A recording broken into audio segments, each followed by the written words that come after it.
Erin used to joke that Kelly was our girl, but her voice always emphasized the word our in a way that felt false, like a corporate email that starts with we, but ends with your responsibility.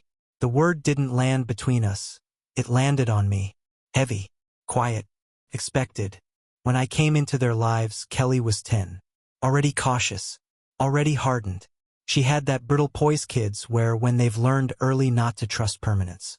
Her dad, Brian, had been fading out of the picture by then. A few visits the first year, then birthday cards with no return address, signed in a hand that looked rushed and unsure. By the time she turned 12, he was just a story Erin told at dinner when Kelly wasn't home. I never tried to replace him. That would have been foolish. But I tried to be there. I tried to build something reliable, not flashy, not loud, just solid. A ride to school when the bus was late. A late-night pharmacy run when Kelly had a fever. Sitting on the bleachers for every track meet, even when she never looked toward the stands. I thought consistency could build love. Or if not love, then loyalty. Or if not loyalty, then something that felt like a bond. A thread. But threads snap quietly, and sometimes you don't hear them until years later. It started with the small things. She wouldn't say thank you when I covered something, just okay. She'd leave receipts for things she wanted without ever asking. Concert tickets, new textbooks, clothes Erin said were just a little outside our budget. Somehow the line between what was ours and what was mine was always bent toward my wallet. I paid, always, silently, because I believed that's what a father does, even a stepfather. Especially a stepfather. You sign up for a job no one praises you for. You keep the lights on. You absorb the silence. You give without expecting returns, because the minute you start counting, you're not a father. You're a creditor. I was there when she got her first period and didn't want to tell Erin.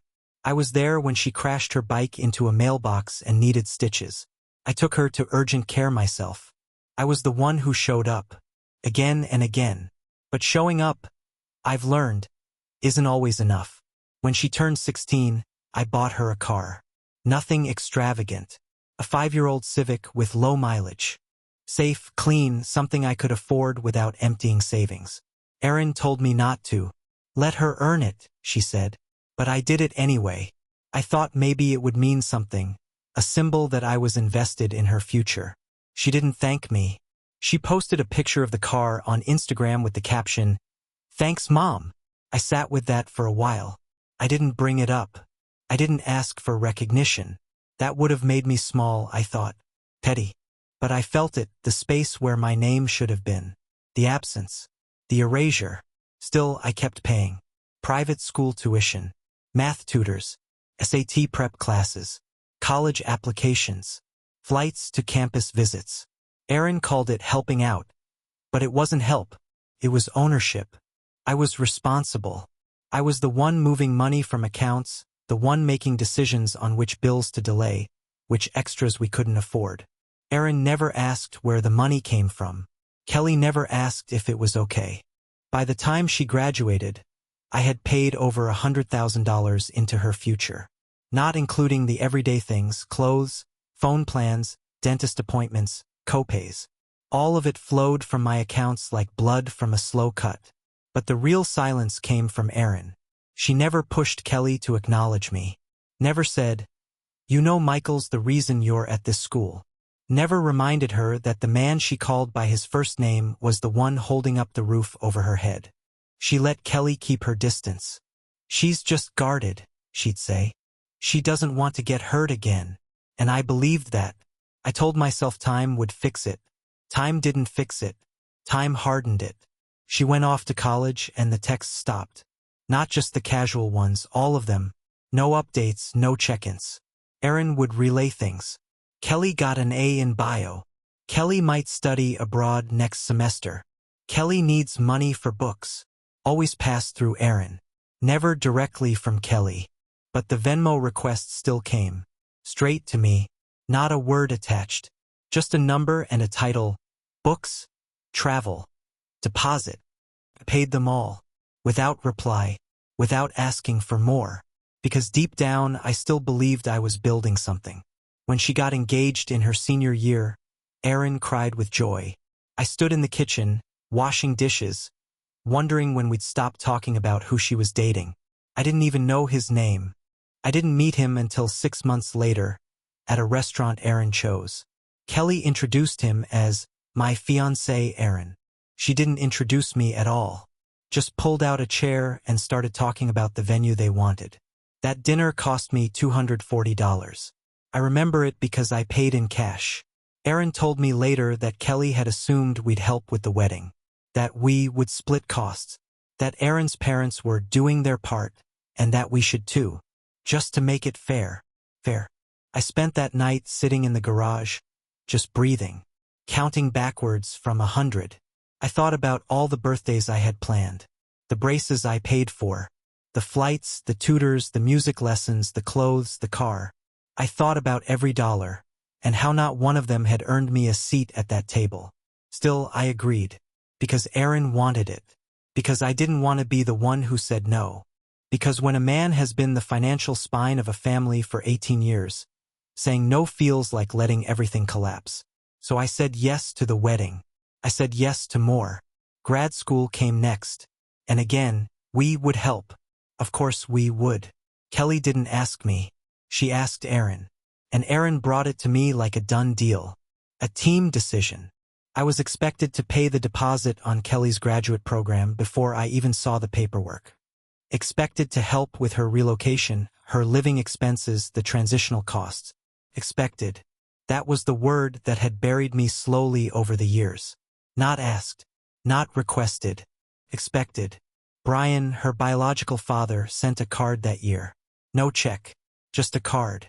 Proud of you. Signed in that same rushed handwriting. And yet, somehow, his absence made him sacred. He was the man Kelly kept pictures of in her room. The one she mentioned softly when she was sad. The one whose failures gave him immunity. He had done nothing, and for that he remained unspoiled. I had done everything, and in doing so, I had made myself invisible. By the time the bank meeting came, I was on autopilot. I sat beside Erin, nodding through the numbers, watching Kelly scroll through her phone, while the advisor explained the structure of the education fund. My fund.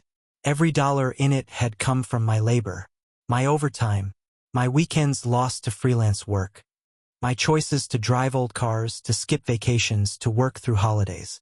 And yet, when the advisor asked how the fund had been arranged, Erin laughed softly and said, "Well, he was just contributing. It's our plan." Kelly didn't even look at me.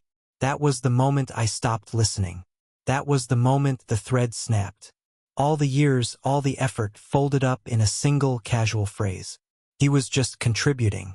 As if I were a generous uncle, a background investor, a silent partner in a life I had paid for in full. I smiled, not because I was okay, but because something inside me had finally settled. I knew in that moment that I had to leave the plan. I had to step away, not from Erin, not from Kelly, not yet, but from the role I had been cast in. The role of the convenient father, the man who paid without being seen. The man who was expected to give without needing to be part of the story. They had written me out of their script. I was just deciding to stop auditioning. I didn't speak during the rest of the meeting. Erin kept chatting with the advisor about interest rates and payment schedules. Kelly chimed in once. Something about how many credits her new program required. They never looked at me. Not really. They looked through me the way people look through a glass window, aware something is there but never quite seeing it. I kept my hands folded, eyes on the stack of papers in front of me. Every line of it, every digit was built on my labor, my overtime hours, my savings. But sitting there, I felt like a man watching someone else spend his funeral money. That sentence from Erin, "He was just contributing," echoed in my head, cold, offhand, dismissive. I kept replaying it, wondering if she even knew what she had done, if she had any idea how deeply those 4 words had buried 18 years of sacrifice. She didn't. Neither of them did. Because to them, I had never really been in the picture. I was standing behind the frame, useful, replaceable, expected. The advisor turned to me at one point and asked if I had any concerns. I looked up slowly, smiled, that calm, careful smile people wear when they're about to do something final, and said no. No concerns at all. The meeting ended. Kelly stood, hugged Aaron. Not me. She didn't even touch my shoulder. Just mumbled something about checking in next week and walked out, eyes glued to her phone. Aaron lingered to gather documents. I stayed seated, still, composed. In my pocket, my phone buzzed. An email notification. The same bank. A form I had requested months ago. The one that would allow me to transfer the educational trust into a private holding account. Just in case. I hadn't meant to use it. At least not then. But sitting there in that sterile office, under fluorescent lights and laminated charts, I realized something. I was done being part of their plan. I had always believed that if I gave enough time, money, silence, I would eventually be seen. Not just noticed, seen. That one day Kelly would look across the room and recognize what I had done. That Aaron would stop speaking in half-truths and finally say, "You carried us." But that moment wasn't coming. Not from them. So I opened the email. I tapped the link. The app logged me in. And in one slow, deliberate motion, I signed the transfer. The trust, my trust, moved out of the shared college fund and into a private account. My name. My control. No alarms went off. No alerts screamed across the screen. It was silent. Easy. Like stepping off a stage no one knew you were standing on. When we got home, the tension followed us in like smoke. I poured myself a drink. Erin unpacked her bag at the kitchen counter. She glanced at me, then back at her phone. "Kelly's excited," she said. "Erin found a place near campus." I didn't answer. I watched the ice melt in my glass. The sound of it was more honest than anything else in that room. She looked up. "You okay?" I nodded. "I'm good." She hesitated, then walked upstairs, probably texting Kelly on the way. I stayed downstairs in the quiet. I pulled out my laptop, opened every shared account, began unwinding the knots I had spent nearly 2 decades tying. First, I canceled the next tuition payment. Then I withdrew my name from the wedding deposit. The venue had been reserved under my credit. I called, transferred it. They'd need a new card within a week. I paused the monthly transfers to Kelly's living expenses. I froze the account she used for incidentals. I left nothing open. No leaks. No loopholes. I wasn't angry. I wasn't vengeful. I was surgical. That night at dinner, Erin noticed before Kelly did. She pulled up the budgeting app on her phone, her brow furrowing. "Did you change something?" I took a bite, swallowed. "Yes." She set the phone down. "What did you change?" I looked at her calmly. I stepped out of the plan. She didn't understand. "Not yet." "What do you mean?" I said, wiping my mouth. "You told the bank it was your plan, that I was just contributing. So I've decided to stop contributing." She blinked. "You're joking." I shook my head. Her voice rose. "Michael, the wedding, her tuition. Those are already—" "I know," I said. "But they're not mine anymore." She stared at me like I'd spoken a language she didn't know. "You can't just— What are you doing?" "I'm stepping out. You said I was never really in it." "That's not what I meant." "No," I interrupted, my voice low but firm. "It's exactly what you meant. And I heard you. For the first time, I really heard you." She stood, backing away slightly. "You're overreacting." I set my fork down. "No, Erin. I've been underreacting for 18 years. The silence that followed was thick. She didn't move. Neither did I. And then her phone lit up. A text from Kelly. Her tone shifted, tight now, urgent. "She says the rent money didn't go through." I nodded. "It didn't." She looked up, eyes wide. "Michael, I'm not paying for the apartment, or the wedding, or grad school, or her gas, her food, her subscriptions. None of it." Her voice cracked. "She's your daughter." "No," I said. "She's yours." She made that clear. "So did you, and you both had your plan. I just stepped out of it." She said nothing, just stared at me like I was someone she hadn't seen before. Then she walked out. That night, the calls started. First Kelly, then Erin. Then both. I didn't answer.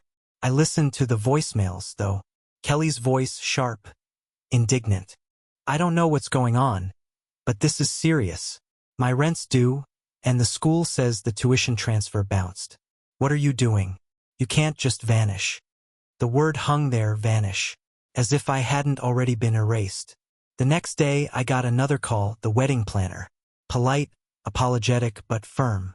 We'll need a new primary contact within 5 business days, or the booking will be void. I told her to speak with Aaron. Then I hung up. More silence followed. Then the texts turned. Kelly wrote, I thought you cared about me. Aaron added, we just assumed you'd be part of this. Like always. Exactly. Like always. Assumed. Expected. Entitled. I replied only once.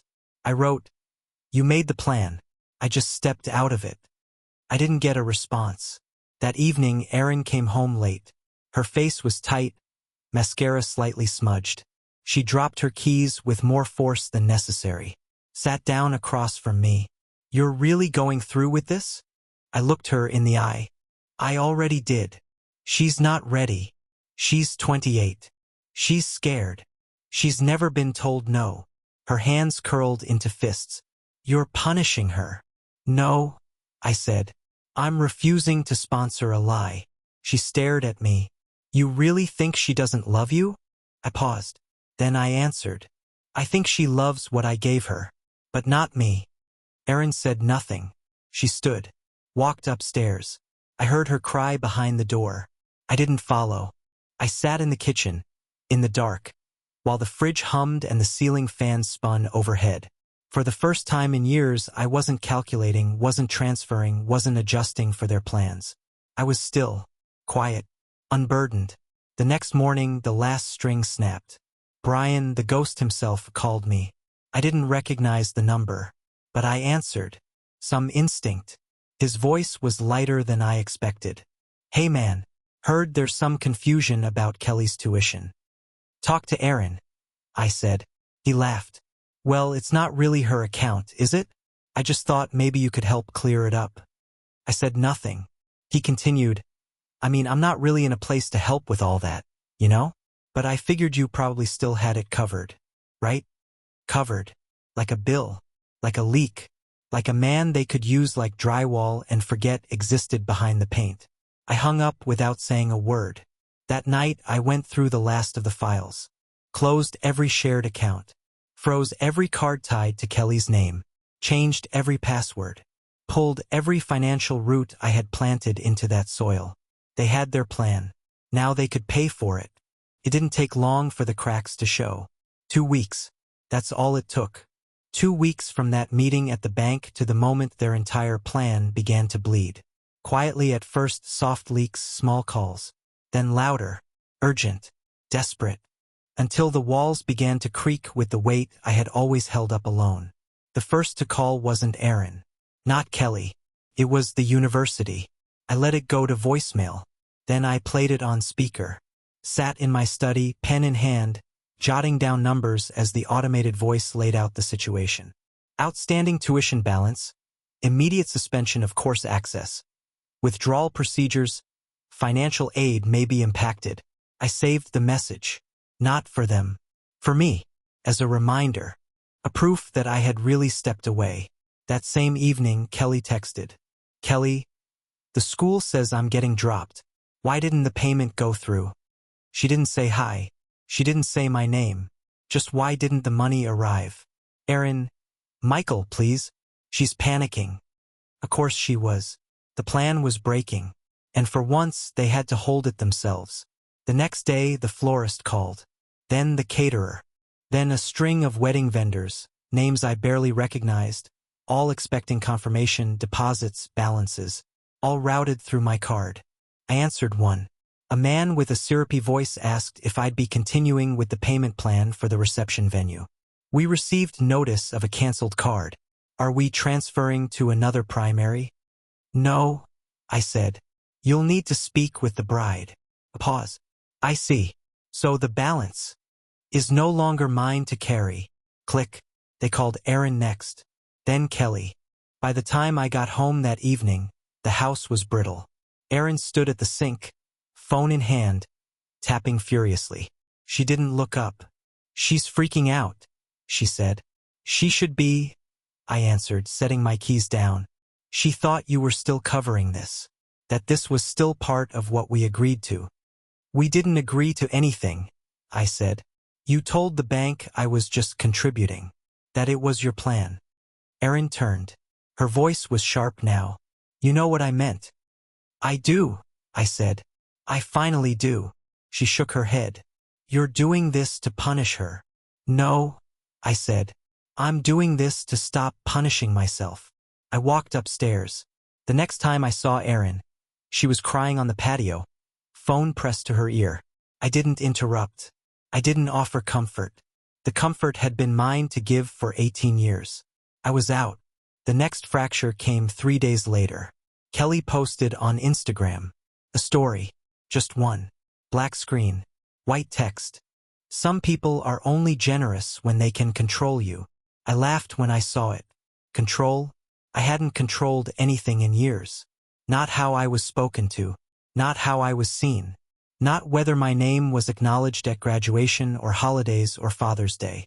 Control would have meant power. I didn't have power. I had utility. A checkbook that answered when called. A wallet that never argued. A man who stood in the corner of family photos, unseen. Until I wasn't. Then the narrative shifted. The private mutterings made their way into public spaces. At a family dinner, Erin's sister's birthday, it all came out. I was the last to arrive. Sat near the end of the table. The air was tight. I shifted toward me, then away. Kelly sat 2 seats down, Erin beside her. They didn't say hello. Didn't even nod. Erin tried to act normal. Too normal. Pouring wine, offering bread. Her hands shook. And then the toast. Erin's sister raised her glass. "To family," she said. "To those who support each other, always." I didn't drink. I watched as Kelly's mouth tightened, her jaw shifting slightly. Her glass never left the table. I knew it was coming before it did. Her cousin, some teenager trying to impress her, leaned across the table and asked, "So is your stepdad paying for the honeymoon too?" Kelly laughed. Light, sharp. "He's not my stepdad, just my mom's husband. He helped out sometimes when he felt like it." The table went silent. The kind of silence that doesn't breathe, that doesn't blink. I looked around. No one made eye contact. Erin's hand froze around her wine glass. I didn't say a word. I reached into my coat, pulled out the envelope I had prepared, set it on the table, slid it across to Kelly. She hesitated, opened it. Inside, printed bank records, 18 years of transfers, receipts, deposits, tuition payments, car payments, rent, books, food, flights, applications, health insurance, every single cent. Her face went pale. I leaned forward. My voice was even, quiet, the kind of quiet that cracks stone. I didn't feel like it. I chose to. No one moved. I stood. No one followed. I walked out of that restaurant and never looked back. That night, Erin didn't come home. She texted, "Staying at Kelly's. She needs me right now." I stared at the message. "No, I'm sorry. No, you didn't deserve that. Just, she needs me." I left the phone on the table, poured a drink, and for the first time in 18 years, I felt something close to peace. Not joy, not victory, just the silence of no longer carrying something that never saw me. The days that followed were quiet. Erin stayed gone. Kelly didn't write. Brian never showed. The silence wasn't hostile. It wasn't heavy. It was clean, cold. Then the texts began, not from them, from family, from people who had been at that dinner, cousins, aunts, Erin's brother. "I didn't know you paid for all that." They made it sound like Brian was helping too. "That was brutal, man. You didn't deserve that." They had seen it. Finally. Not because I had spoken louder. Not because I had demanded respect. But because I had shown the bill. And for the first time, people looked at it. Kelly stopped responding completely. Erin sent a single message 4 days later. "Maybe you're right," Maybe we took too much for granted. I just wish you hadn't done it like that. I didn't reply, because the truth is, there is no right way to stop being used. There is only silence. There is only stepping out. There is only the long, bitter process of watching people realize what they lost, and knowing that they'll never admit it fully. I canceled the last remaining joint account the following week. The one Erin used for groceries. She called once. I didn't answer. Instead, I wrote down the exact date of the transfer, taped it to the fridge. A final receipt. A marker. Proof. I didn't owe them anger. I didn't owe them kindness. I owed them nothing. 18 years of sacrifice had earned me silence. I was finally giving it to myself. The house was too quiet. Not peaceful. Not serene. Just hollow, like a place that had been emptied too fast, too suddenly, and left the echo of lives that never really belonged to me. Erin didn't come back. Not that week. Not the one after. I stopped counting the days. She said she needed space. Said Kelly needed time. Said emotions were high and things had spiraled. Spiraled. As if gravity had done this.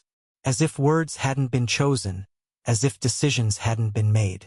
As if the 18 years that came before had been a blur of mutual effort, rather than a long, slow sacrifice measured in quiet withdrawals of money, of pride, of self. I lived in the silence they left behind. No footsteps in the hallway. No late-night texts from Kelly asking for another deposit. No laughter behind a door I wasn't invited through. The fridge stayed full. The laundry, untouched.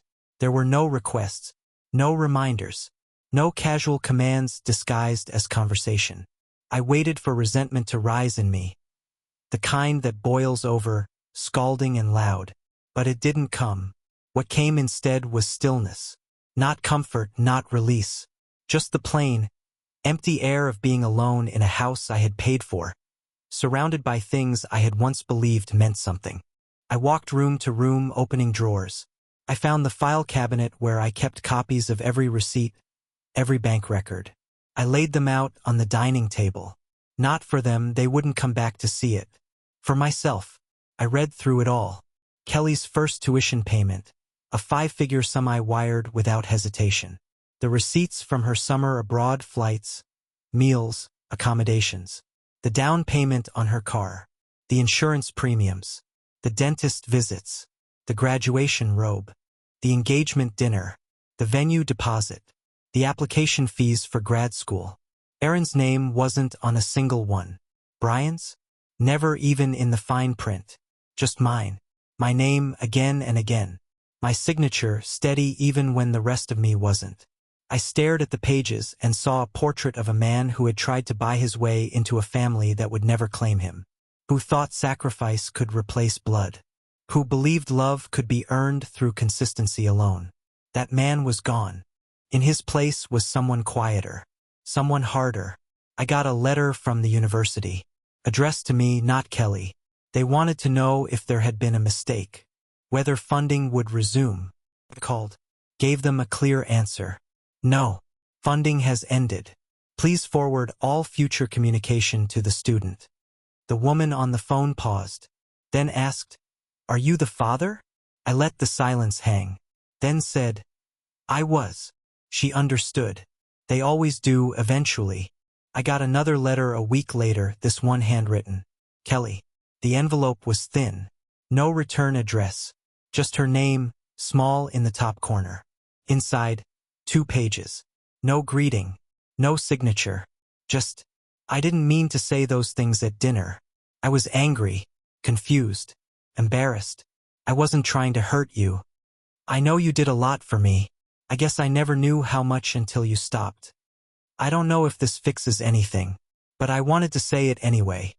I folded the pages carefully, set them back in the envelope, placed it in the file with everything else. I didn't write back, because here's what I had learned. Regret doesn't build bridges. It doesn't rewire memory. It doesn't undo 18 years of expectation and silence and thinly veiled contempt. Regret is cheap, and often too late. I don't think she meant to be cruel all those years. But I don't think she ever saw me clearly either. Not as a father. not even as a man. Just as the figure who stood between her wants and the word no. Aaron called once more. I let it ring, then played the voicemail. Michael, I just want to talk. Just hear your voice. We should sit down. Figure things out. I know this got out of hand, but we're still a family. Aren't we? Still a family. Now, after the walls cracked and the mask slipped. Now, when the money had stopped and the truth had surfaced. I deleted the message. Because here's the other thing I learned. You are only a father when someone sees you that way. You are only a husband when you are not alone in your loyalty. And I had been alone for a very, very long time. Brian never showed. Never called. Not once. He had vanished just like he always did. Slipping between responsibilities like water through broken fingers. No one demanded anything from him. No one begged him to explain himself. That was my role. The one who stayed. The one who paid. The one who answered. But not anymore. I received one final message a month later. A group email Aaron had sent to her extended family. A polite, rehearsed update. Kelly has decided to defer grad school. The wedding is postponed. We're navigating a difficult time as a family. Thank you for your support. No mention of me. Not a word. As if I had never existed in that equation. As if I had been edited out of the script entirely. But I wasn't angry, because I saw it clearly now. That line I had crossed the day I transferred the college fund to a private account, it wasn't betrayal. It was revelation. I hadn't left them. I had left the illusion that they had ever held me in return. I spent the next week closing accounts, redirecting mail, canceling automatic deliveries. I removed myself from every shared document, every insurance plan, every arrangement that made me the silent backstop of a family that never once turned around to thank me. I sold the house. I didn't tell them. I hired a broker, signed papers in a quiet office, boxed up what little was mine, the tools, the books, the photos they never asked about. I moved into a small place outside town. No guest rooms. No shared plans. No requests in the night. Just silence, real this time. Mine. Sometimes I think about Kelly's letter. The words weren't cruel. They were careful. Maybe too careful. Like a child writing an apology they don't fully understand. Maybe in time, she'll realize what she lost. But I won't wait for it. Because I've learned something else in the stillness that followed. It's not just money people feel entitled to. It's your presence. Your silence. Your capacity to endure. They take it. Assume it. Twist it into something inevitable. And then, when you finally draw a line, not in anger, not in revenge, just in truth, they act as if you've committed treason. But what they forget is that devotion has a cost. And when that cost goes unrecognized for too long, the bill doesn't vanish. Comes due. And when it does, it's not with screams or slammed doors. It's with the sound of a man stepping away, quietly, fully, finally. I am no one's father now. No one's husband. No one's wallet. And in that emptiness, there is a strange sort of peace. Not joy, not absolution, but something close to clarity. I did what I could. For years, I gave more than I should have, believed longer than was wise, stayed after the respect had died. And when I left, I did not beg. I did not explain. I simply walked out of the role they had written for me. So now I ask you, whoever you are reading this, was I wrong? Was I cruel to stop paying for love that never saw me? Or was I just the last one to admit the truth everyone else had already accepted? That I was only ever convenient. And when convenience ran dry, so did their care.